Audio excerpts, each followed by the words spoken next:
Well, it's been a double-header Thursday, and it's time for one final show that we have for all of you.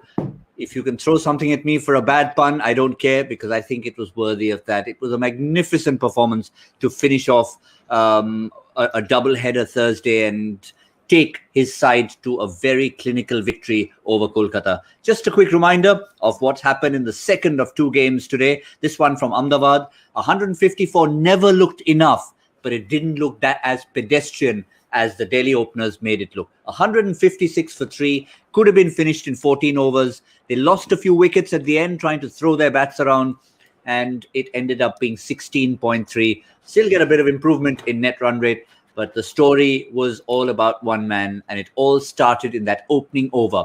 PRITHVI Shaw against Shivam Mavi. We'll talk about that and everything else that's happened today on Cricbuzz Live, brought to you in association with our fantasy partner, My 11 Circle. Joined by Joy Bhattacharjya and Shaun Pollock.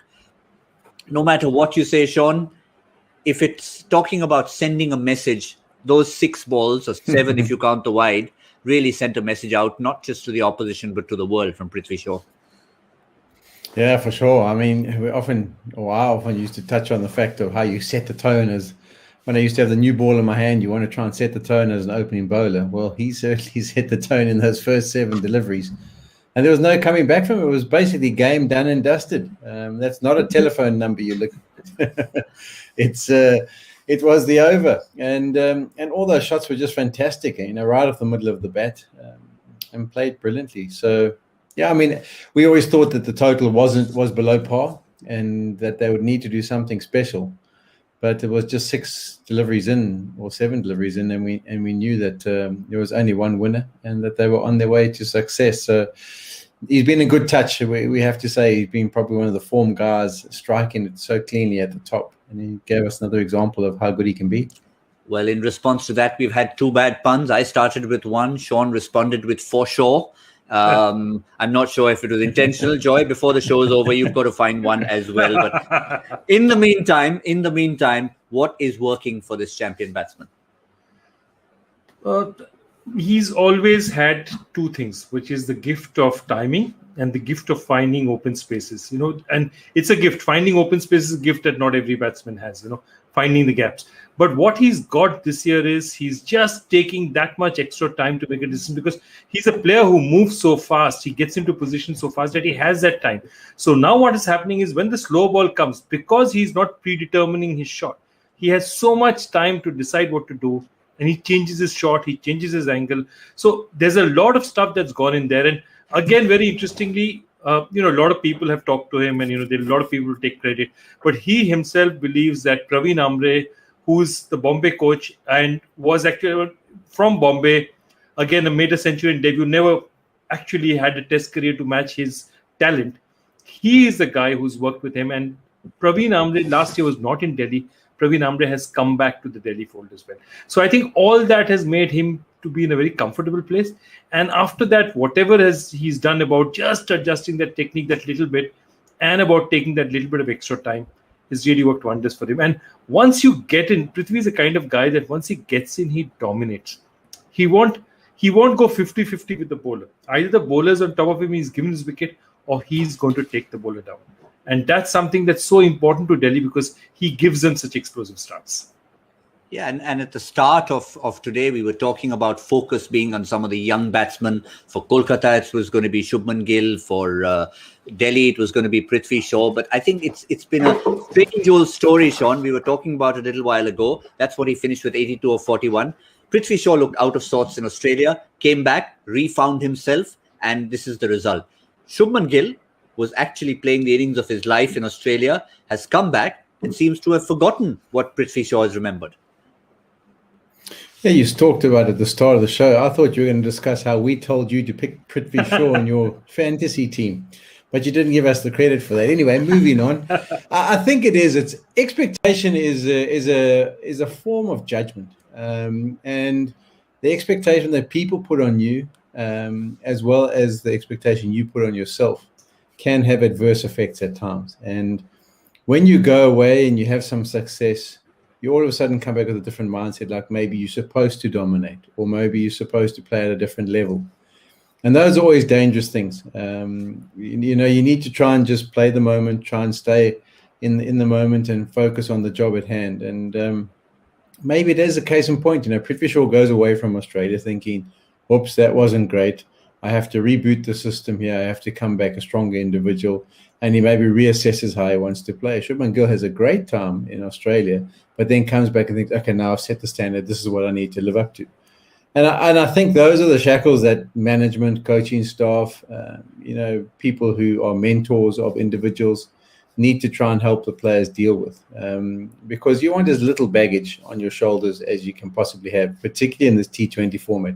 You just want to go out there, watch the ball and try and middle it as best you can. And when you're starting to think about what you should or shouldn't be doing, whether you should or shouldn't be dominating bowlers, if you shouldn't be hitting the ball over the top or you should be, or what scores you should be getting, all those things just can weigh you down. And I think Shubman Gill will be better off for his experience tonight, but I think he'll still go away thinking, I can do better than that. And we'll be able to see whether he bounce back nicely. Pretty sure. I mean, he doesn't have to think about anything. He's just going to bed thinking, when's my next knock? I'm going to go out there again, look for that kookaburra and try and put it away to the boundary. And that's the position you want to be in this T20 format. Joy, one thing that struck me most about Prithvi Shaw, and I suddenly started remembering an over from Bob Willis to Sandeep Patil many, many years ago when he hit him for 6 fours in an over. Now, typically, we had a list of the 26 runs was one of the highest ever in the first over of a T20 match. Most of the others, and I checked them, every one of the others had a 6 involved. There was Gale involved against Abu Nachim. There was Kohli involved, ABD involved.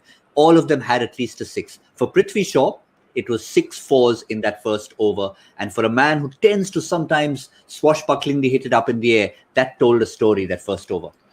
Yeah, he hit, I think he hit one lofted shot, which was that last 4, which was, I think, close to over Cover's head. But otherwise, he kept in the ground. The other thing, and I think the commentators also pointed out in air, just look at where he scored the runs. Just look at the wagon wheel. The number of shots in the offside tells you that he's no slugger. He's not pulling it off length and just hitting it to cow corner. He's hitting it in the gaps in the offside. He's using the offside if it's coming to leg. So he's batting on both sides of the pitch. And that's so important because that, really restricts the bowlers. He was hitting so beautifully in the offside that sooner or later the leg side had to be opened up for him. And I think that's where he's a class act because he's small, he's very compact. So, balls, he can reach balls very well. He doesn't seem to, there's some players, they get cramped for room.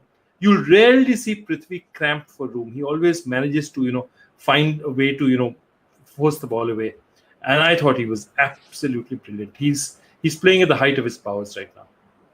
Yeah, well, to be fair, I think there was the first boundary hit was a punch in the air, but it was always controlled. There was nothing that was aerial and just out of reach of fielders. He knew the power play was in progress and he took full advantage of that. But looking at the other side, Owen Morgan, Shaun, was the first to admit nothing went wrong, or nothing went right, rather, for his side, both with bat and ball. But the question when asked to him about Pat Cummins as coming on as a 5th bowler, he said, yes, it was a mistake. We need to bring our big boys early on next time. Yeah, you see, that's why sometimes you think of game plans that you can possibly implement as a team and a management is to try and get the best out of your team. So like Bombay, they want to try and hold Bumrah for as long as possible and then introduce him. Chahar, you want to introduce him. I know we used to think about Malinga, for example. How far back can we hold him? Can we get him on to new batters at the crease? Can we keep him for more overs at the back end? And they would have probably thought with a swinging ball, maybe he's got that ability just to get the ball to shape. We can maybe get him into the game, see if we can get that movement, and maybe he can have an impact. But I think always the worrying thing is that if things don't go according to plan, particularly in those first few deliveries, have you got the experience to bounce back? And have you got the mentality that you've been there before and that you can adjust? And I think that's what a Cummins does. That's what your experienced campaigners have got. That's why they often don't get themselves into trouble because they know how to get themselves out of it before it becomes a big mess. And unfortunately tonight, Mavi was put on the back foot and didn't have the answers. His lines that he was hitting and the lengths he was hitting weren't making it that difficult for Prithvi. I mean, he's confident and he just whacks through the line, but it was really hittable deliveries. It wasn't like Prithvi had to try and risk anything in order to get many of those boundaries. And therein lies the challenge. You as a guy in the front in the first 6 overs, you really want to make them make the play. Give them nothing for free. Make them take the risks, and then you've got a better chance. For an astute captain like Owen Morgan, he just, at that point, he seemed to be almost shell-shocked, just like we were in admiration of Prithvi Shaw's hitting. One was, of course, Cummins coming in early and letting him know that he's around. Even someone like Andre Russell, 18 and 20 are not going to happen in this sort of a run chase. Give him something early. Let him bowl a heavy ball. Try something different. Exactly what we were saying at the start. They had to make the running. They didn't make the running. They didn't throw their best bowlers. They had to know that if it was a 20-over game, they're never going to win it. They need to take wickets up front. I just do not understand how they stuck to a pattern. And okay, now Mavi's gone for 25.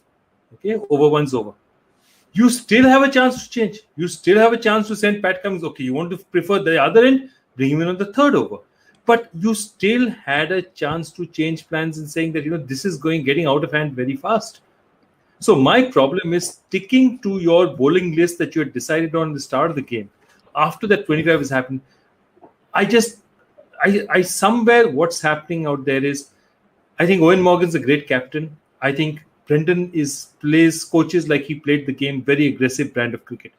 But I think somewhere the problem with KKR right now for me is, I think they're too similar, and therefore you need a dressing room or you need a coaching staff where you have different types of personalities, because then what happens is you challenge each other's decisions and you get better. I think they're too much in sync.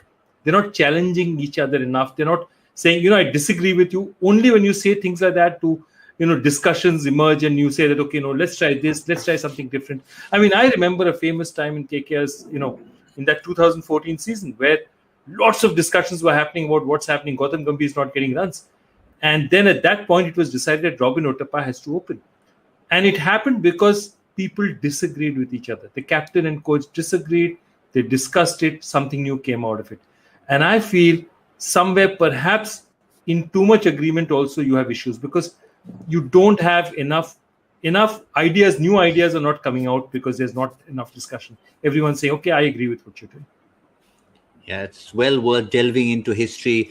The history of a particular franchise, the kind of mindset, Shaun Pollock, they have. Worst start for KKR since 2018.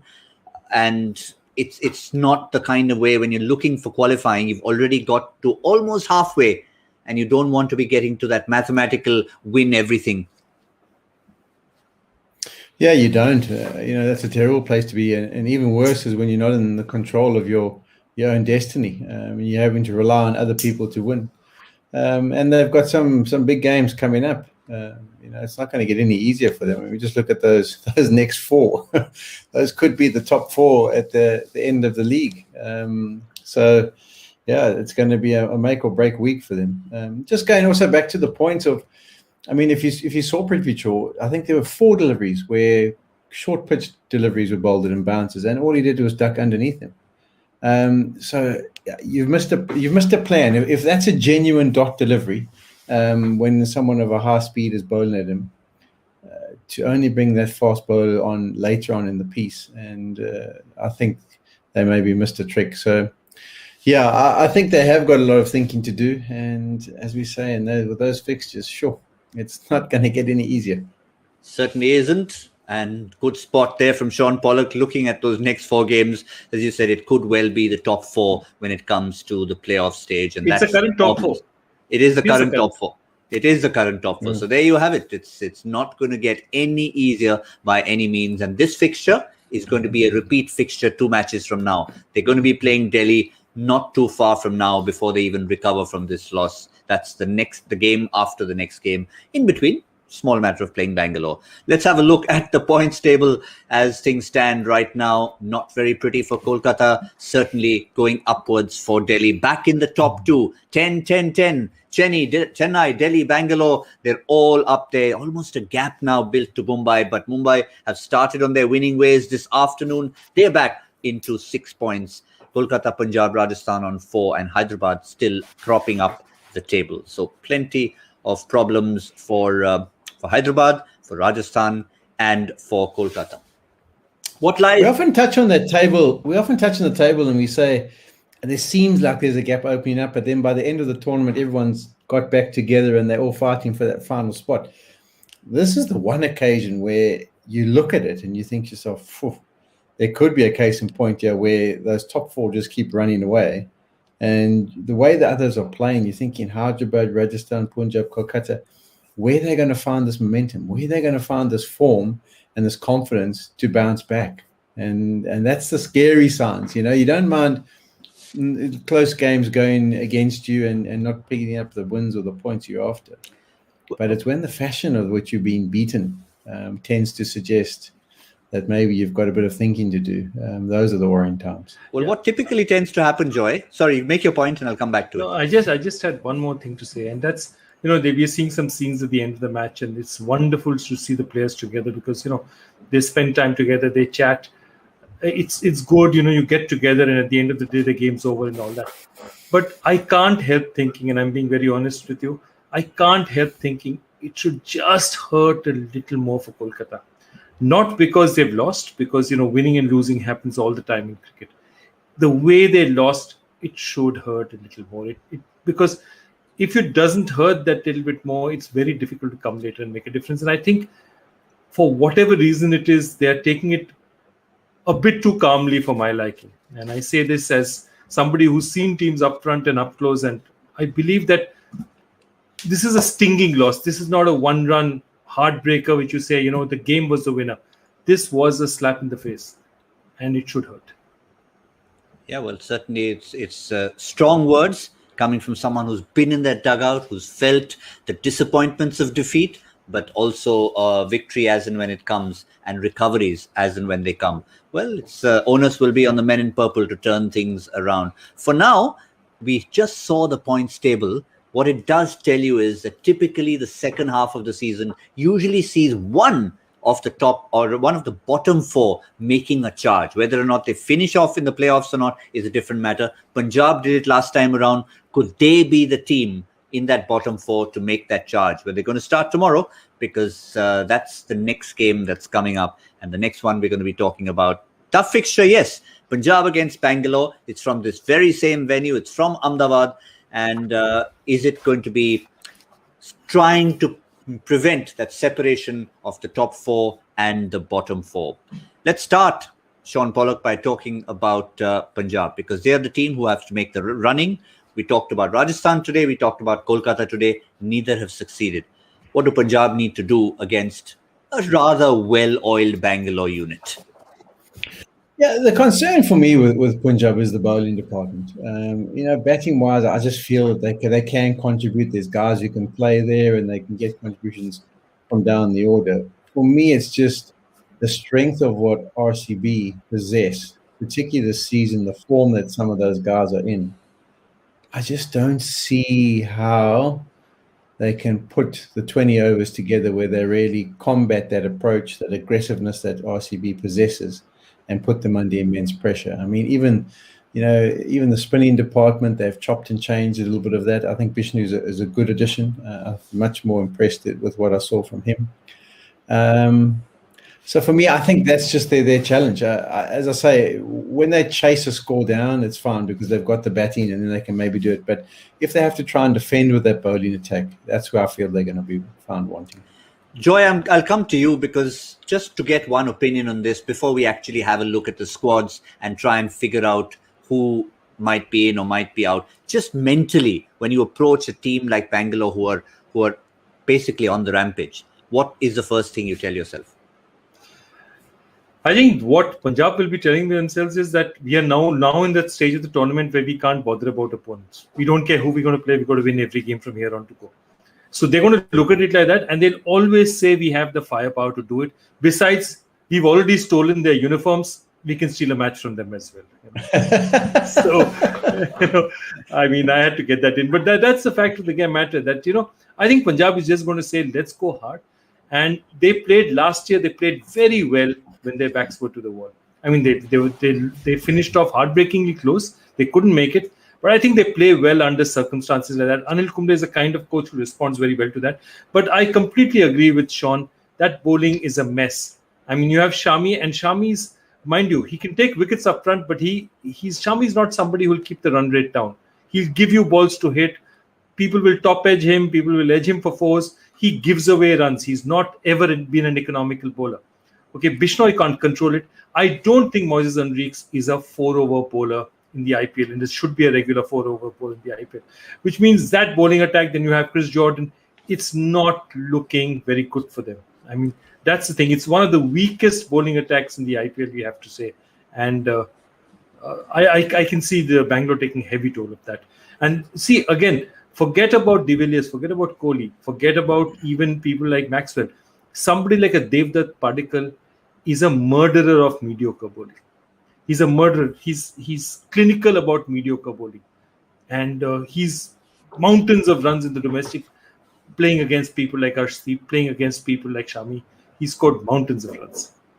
Well, at the stage after they'd played 7 games, they were 1-6. 1-1, lost 6 last time around. That's when they started their charge. The one thing that had happened for them last season was a specific change in personnel, because early on, Chris Gayle hadn't played. We kept wondering, is he there? What's he doing? We saw him in the dugout. He didn't play. And then once he came in, they went on their winning streak. Who will that Chris Gayle be for them this season? Well, CHE has been there throughout, so they're going to have to find some magic from somewhere else. We saw our first look at Chris Jordan, came in the previous game for Fabian Allen. Moises Henriques been there. Nicholas Puran's had a horrendous start to the season, been unlucky at times. Shaun Pollock, can you see some magic they can pull out? Maybe a David Malan, maybe? Well, I suppose that could be an option that they'll go, but I think they'd be loath to get rid of Chris Gayle. Just on that valid point that you're making about how the impact he had last year, and he's played a few innings this year. But yeah, I mean, as I say, I'm not worried about the batting. Deepak Huda's made a few contributions. Shahrukh Khan's even hit some into the grounds. Nicholas Puran started to find some form. You've got Gayle, Agarwal, Rahul. It's just we actually don't know what bowling options they're going to go with tomorrow. And that's the truth of the matter. And then once you go there, there's a couple of guys who are just lacking in confidence. Shami had a good period in the last IPL, but we've seen him lack a little bit of confidence so far this year. And Jordan just came back at a decent game. But yeah, that is for me is the weakest link. And, it's a big weakest link. So just to conclude on that, Jordan looks like he's good enough to keep his place. We feel Gayle will, certainly. You've got to give Puran one more chance, because if he can explode, he could be the one who leads them into that second half in a sense. So I guess if there's a question mark, Joy, to conclude on Punjab, Moises Henriques would be that. Yeah, but the problem is otherwise they can't find a fifth bowler. Otherwise they'll have to tell Huda, you're going to bowl us 5 overs. But that is the only person that you could look at. The other thing is I would definitely, one of the bowlers who's, I don't know why, whether he's not impressed in the nets, Ishank Porel is quite a useful bowler. He's there in that lineup. They don't play him. They play Arshdeep ahead of him. Ishank deserves a game. He is the kind of bowler who can make a difference. He's tall. He gets a bit of bounce. So I'd be interested in seeing him, especially given the circumstances, the fact that their bowling hasn't really worked for them. If it had worked, it's okay. Just leave it. Don't tinker with it. But it hasn't worked for them. They might just see. I think it always comes down to who's been impressing in the nets, and hopefully for Ishan Porel's sake, he's maybe bowled a few past Chris Gayle's nose in the nets, and maybe make someone stand up and take notice. Well, not too many problems for Bangalore, whether it's in the batting department. They even seem to have found some bowling heroes, and they're just generally in a good place, are the boys from Bangalore. Virat Kohli, Devdutt Padikkal, AB de Villiers. They're all tried and tested. But I think, Shaun, what's worked for them is what else they have on the table. And that's where you're seeing wickets coming, you're seeing performances coming. Yeah, for sure. Balance. For me, team just looks so much better balanced. Jamieson has been a wonderful addition. He gives them some left arm batting there with a good bounce that he manages to extract in the middle overs. You've got the option of even using Maxwell for a few overs. And Harsha Patel, what a sensation he's been. He just picks up wickets for fun at this stage. Suraj, he was really good, and he's beaming with confidence. Chahal, who's been their mainstay in the bowling department for years, is probably the one who's got the least confidence at this time. They don't often finish his 4 overs these days, where he's always used to be the banker. But I just think their balance, their depth that they've got, all of a sudden just looks right. Over the years, it always looked a bit top-heavy. You had 3 or 4 batters in the top, and if they had to make all the runs, and then you just sort of held on as a bowling department. They look better than a bowling department that holds on anymore. So, Joy, are they becoming the new Chennai in terms of not needing to make any changes? Stable outfit, balanced outfit, going and winning, top of the table. Have a look at that. Yeah, look, I like this team. The only real difference they can do really is now that Siraj is settled in, actually there's not very much that they need to change. Because the only other person who walks in once in a while when they need that little bit of extra spin is Shahbaz Ahmed. But under the circumstances, given what Rajat Patidar has done for them, now if you look at that lineup, you'll realize other than Daniel Sands, who hasn't yet, but he's just had one match under his belt, every one of the others, other than him and Yajuvendra Chahal, have given them something substantial in one of these matches. So 9 of those guys have really given them value. Shahbaz Ahmed got 3 wickets in a match as well. So it looks as if a side where a lot of guys are firing. A lot of guys have confidence, and that's something that's going to hold them in really good stead. But yeah, I don't see any changes from this team. Now that they've bought Sams in, they're going to give him at least 2-3 games. Yeah, that's the only... You just look and you can see people who are going to win man of the match, can't you?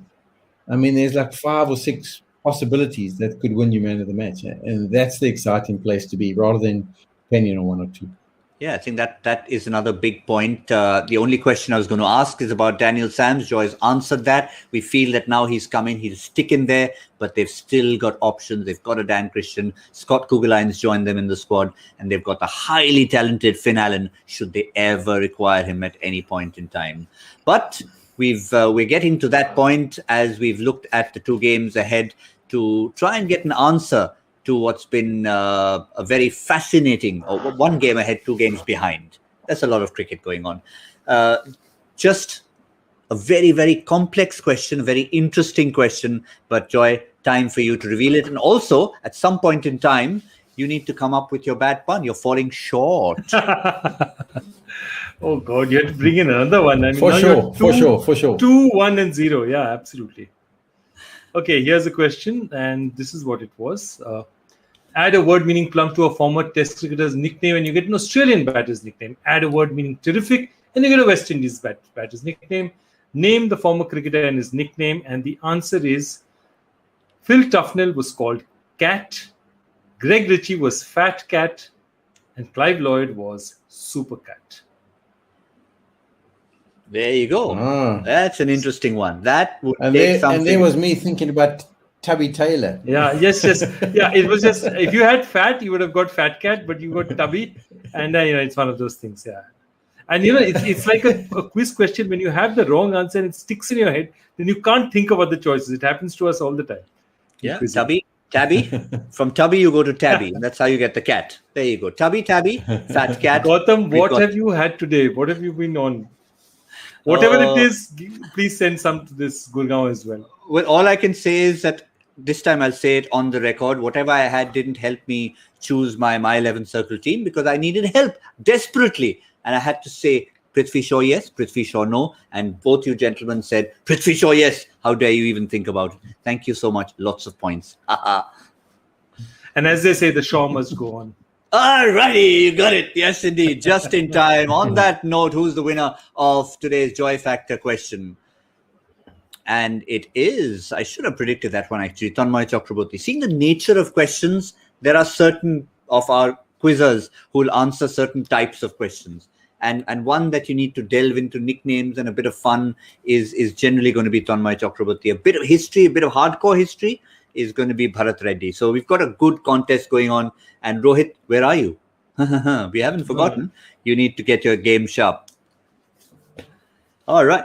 Well, that's what brings to an end a big double header on a Thursday. We've had movement on the points table. It's Punjab who now need to move further up. And can Bangalore stop them and keep going in an upward direction? Just about time to say a huge thank you to Shaun Pollock, to Joy Bhattacharjya, and thank you all for tuning in to a lovely double header. We're going to see you very soon. It's going to be Punjab against Bangalore on Cricbuzz Live, brought to you in association with our fantasy partner, My 11 Circle.